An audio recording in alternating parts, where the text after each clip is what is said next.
সুবহানাল্লাহ বললে লাভ কি? আলহামদুলিল্লাহ বললে লাভ কি? আল্লাহু আকবার বললে লাভ কি? হাদিস থেকে শুনি।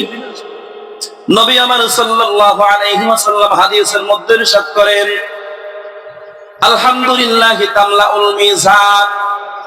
আমার আল্লাহ রাব্বুল আলামিন কিয়ামতের ময়দানে বান্দা বান্দির নেকি আর গুনাহকে মাপার জন্য একটা বাটখারা কায়েম করবেন, দাড়ি পাল্লা, যাকে বলা হয় মিজান। আলহামদুলিল্লাহি তামলাউল মিজান। আপনি যদি একবার আলহামদুলিল্লাহ বলি, আলহামদুলিল্লাহ বলার কারণে মিজানের পাল্লা ভারী হয়ে যায়। বলেন সুবহানাল্লাহ। ওয়া সুবহানাল্লাহি ওয়াল হামদুলিল্লাহি তামলাআন। সুবহানাল্লাহ আলহামদুলিল্লাহ বললেও মিজানের পাল্লা ভারী হয়ে যায়। আও তামলাউ মা বাইনাস সামাওয়াতি ওয়াল আরদ। আসমান এবং জমিনের মধ্যে যে ফাঁকা জায়গা আছে, আমার আল্লাহ রাব্বুল আলামিন ফাঁকা জায়গাগুলোকে নেকি আর আলো দ্বারা পরিপূর্ণ করে দেন। বলেন সুবহানাল্লাহ। তাহলে সুবহানাল্লাহ বলতে পারবেন না? পারবেন? একটু জোরে বলেন তো সুবহানাল্লাহ। আরো জোরে বলেন আল্লাহু আকবার। আল্লাহর নামটা একটু মুহাব্বতে বলেন আল্লাহু আকবার। লা ইলাহা ইল্লাল্লাহ। বুখারী শরীফের শেষ হাদিস। বুখারী শরীফ দুই খণ্ডে খণ্ডিত, মানে দুই ভাগে বিভক্ত। একেবারে শেষের খণ্ডের শেষ হাদিস। নবী পাক সাল্লাল্লাহু আলাইহি ওয়াসাল্লাম ইরশাদ করেন, দুইটি কালেমা এমন রয়েছে যা রহমানের কাছে খুব প্রিয়।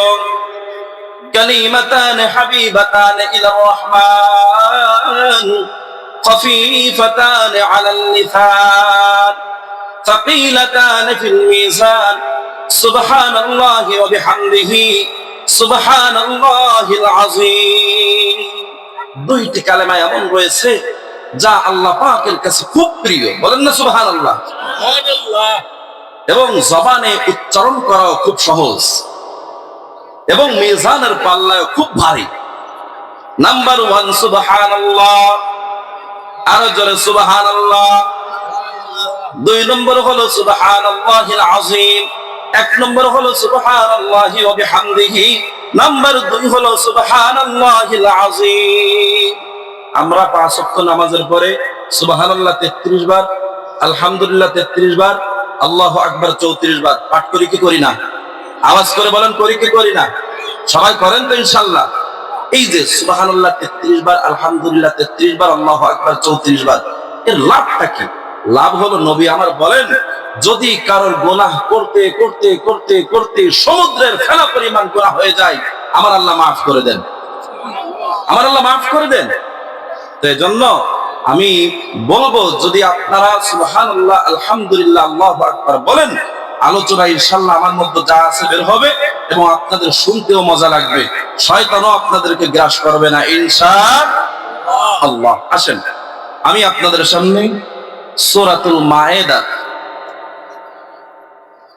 15 নম্বর আয়াতের শেষ অংশটুকু তেলাওয়াত করেছি। খুব খেয়াল করেন। সূরার নাম সূরাতুল মায়েদা। সূরাটি নাজিল হয়েছে মদিনায়। সূরার মোট আয়াত সংখ্যা 120।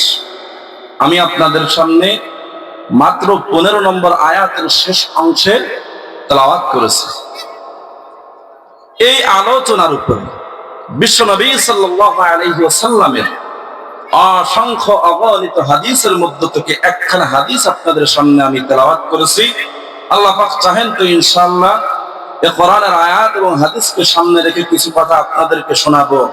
ওমা তাওফীকি ইল্লা বিল্লাহ। আমার সাথে বলুন, বিসমিল্লাহির রহমানির রহিম।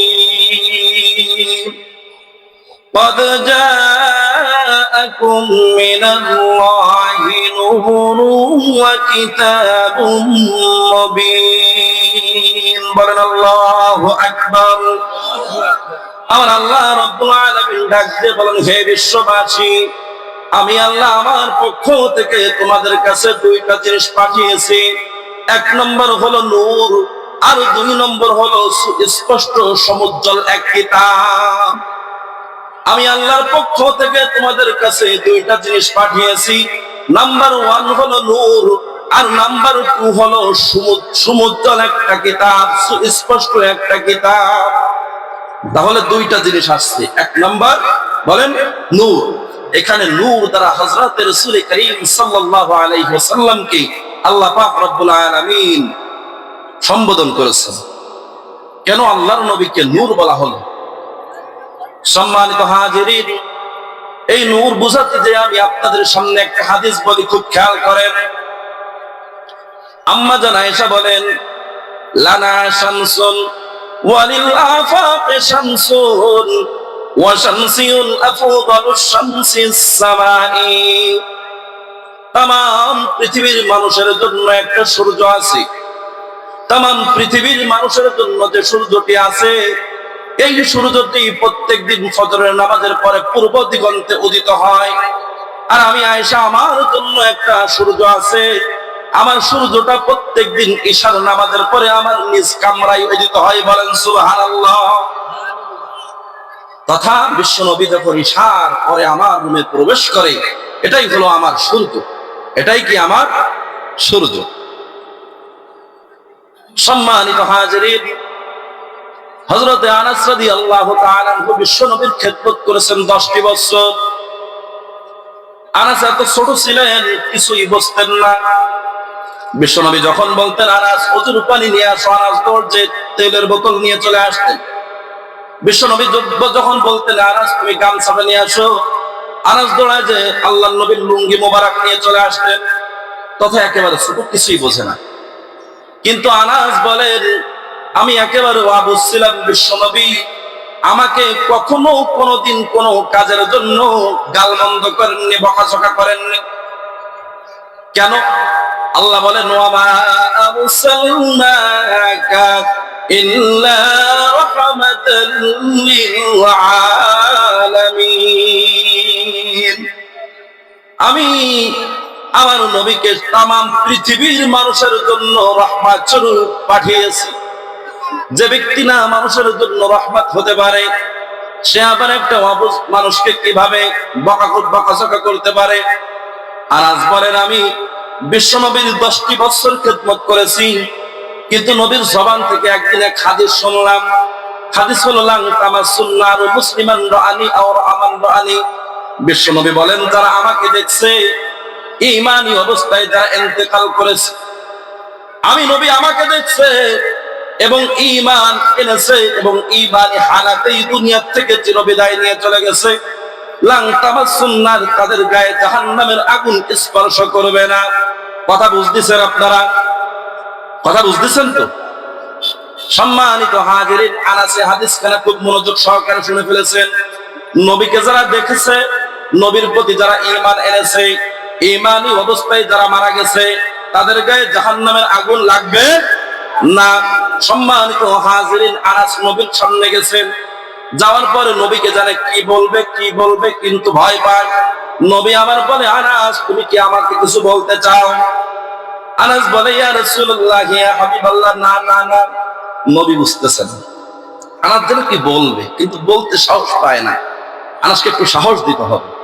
আনাস তুমি নির্দ্বিধায় নিঃসংকোচে বলে ফেলো, তুমি যদি আমার সামনে কথা না বলতে পারো, পৃথিবীর কোন রাজা বাদশার সামনে তুমি কথা বলতে পারবে না। আমার সামনে সব বলা যায়, আনাস তুমি বলো। যখন সাহস দিয়েছে, আনাস বলতেছেন, ইয়া রাসূলুল্লাহ, ইয়া হাবিবাল্লাহ, আমি একটু ছুটি চাই, আপনার কাছে বাড়ি যাব। কি চাই? আমি আপনার কাছে একটু ছুটি চাই, আমি বাড়িতে যাব। নবী আমার বলে, যাও আনাস, তোমার ছুটি। আনাস বাড়িতে গেছেন। যাওয়ার পরে হাদিসখানা আম্মাকে শোনাইছেন, আম্মা আমি এক মহামানবের খেদমত করি, যে মানব বলেছে ওই মানবটাকে যদি কোনো ব্যক্তি দেখে, ওই মানবের উপরে ঈমান আনে, ঈমানী অবস্থায় যদি দুনিয়া থেকে মারা যায়, আল্লাহ পাক তাকে জাহান্নামের আগুনে দেবেন না। আনাসের মা চিন্তা করলেন, তাহলে ওই মহামানব তো আমাকে একটু দেখা দরকার, ওই বিশ্ব নবীকে তো আমারও একটু দেখা দরকার। হে আনাস, তুমি ওই বিশ্ব নবীকে আমার বাড়িতে মেহমানদারি করো, দাওয়াত দাও, আমার বাড়িতে মেহমান বানাও, আমি ওই বিশ্ব মানবটার মেহমানদারি করতে চাই। সম্মানিত হাজিরিন, আনাসের মা বললেন, আনাস তবে দাওয়াতটা হবে পূর্ণিমার রাতে, আগামী পূর্ণিমার রাতে। আনাস বিশ্ব নবীর খেদমতে চলে গেলেন। যাওয়ার পরে বলতেছেন, ইয়া রাসূলুল্লাহ, ইয়া হাবিবাল্লাহ, আমার গরিব মা আপনাকে দাওয়াত দিয়েছে, কিন্তু দাওয়াত হলো আগামী পূর্ণিমার রাতে। বিশ্বনবী সাল্লাল্লাহু আলাইহি ওয়াসাল্লাম মুস্কি হেসে বললেন, আনাস, ঠিক আছে, আমি দাওয়াত কবুল করলাম। সম্মানিত হাজিরিন, পূর্ণিমার রজনী চলে আসলো। নবী আমার আনাসকে ডাক দিয়ে বলেন, হে আনাস, তোমার কি মনে নাই আজকে তোমার মায়ের সেই দাওয়াত? আজ তো পূর্ণিমার রাত। নবী আমার সাল্লাল্লাহু আলাইহি ওয়াসাল্লাম আনাসকে সাথে নিয়ে চলতেছেন। আনাস রাদিয়াল্লাহু তাআলা আনহু ঘরের মধ্যে গেছেন। যাওয়ার পরে বলতেছেন, ইয়া রাসূল, হে আম্মা, বিশ্ব নবী সাল্লাল্লাহু আলাইহি ওয়াসাল্লাম তো এসেছেন। আনাসের আম্মা চাদর বিছায় দিলেন, কিছু রুটি পাকাইছিলেন, কিছু গোশত পাকাইছিলেন, বিশ্ব নবীকে বসতে দিলেন, খেতে দিলেন। নবী আমার খানা খাচ্ছেন, আর আনাসের আম্মা বিশ্ব নবীর দিকে বারবার তাকাই, বারবার তাকাই। আনাস বিরক্ত বোধ করে বলতেছেন, হে মা, তুমি বিশ্ব নবীর দিকে কেন বারবার তাকাও, বারবার তাকাও? তখন আনাসের মা বলতেছেন, হে বাজান, আমি বিশ্ব নবীর দিকে তাকাই এবং পূর্ণিমার চাঁদের দিকে তাকাই।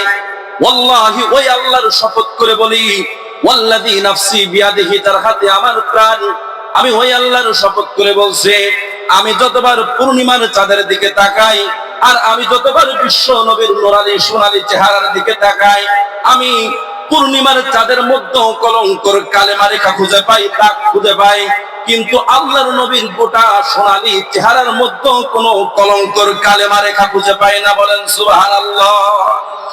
আমি যতবার পূর্ণিমার চাঁদের দিকে তাকাইছি, আমি দাগ খুঁজে পেয়েছি, কালেমা খুঁজে পেয়েছি, কিন্তু নবীজির নুরানি সোনালী চেহারার মধ্যে কোনো কালেমা পাইনি। বলেন সুবহানাল্লাহ। এটাই হলো নূর, এটাই হলো আলো। সম্মানিত হাজিরিন, বোঝানোর জন্য বলি, গোটা অভয়নগরে কোনো জায়গায় কোনো আলো নাই, কোনো জায়গায় কোনো বাতি নাই, বিদ্যুৎ নাই। শুধুমাত্র দোলগ্রাম বাইতুল মামুর মসজিদে এখানে বাতি জ্বলে আছে। ওই অভয়নগরের লোকজন দেখতেছে ওই জায়গায় জানে মিটমিট করে কি দেখা যায়, ও জায়গায় না কোনো আলো আছে। লোকজন দৌড়ায় দৌড়ায় এসে যদি এখান থেকে একটু আলো গ্রহণ করে, এখান থেকে যদি একটু আলো দেয়, বুঝে থাকলে বলুন তো, এ জায়গার আলো কি কমে যাবে না? যে আলো সে অবস্থায় থাকবে, সে অবস্থায় থাকবে। বিশ্ব নবী সাল্লাল্লাহু আলাইহি ওয়াসাল্লাম এমন একজন নবী, যে নবীকে আল্লাহ পাক পাঠিয়েছেন, যে নবীর থেকে হাজারো হাজারো মানুষ, লক্ষ লক্ষ মানুষ ইলম গ্রহণ করেছেন, কোরআন হাদিসের সঠিক সমাধান গ্রহণ করেছেন, কিন্তু সে নবীর ইলম কমেনি, কমবেও না। বলেন সুবহানাল্লাহ। এজন্য আমার আল্লাহ রাব্বুল আলামিন ওই নবীকে নূর ওয়া কিতাবুম মুবিন, নূর তথা আলো দিয়ে সম্বোধন করেছেন। বলেন সুবহানাল্লাহ।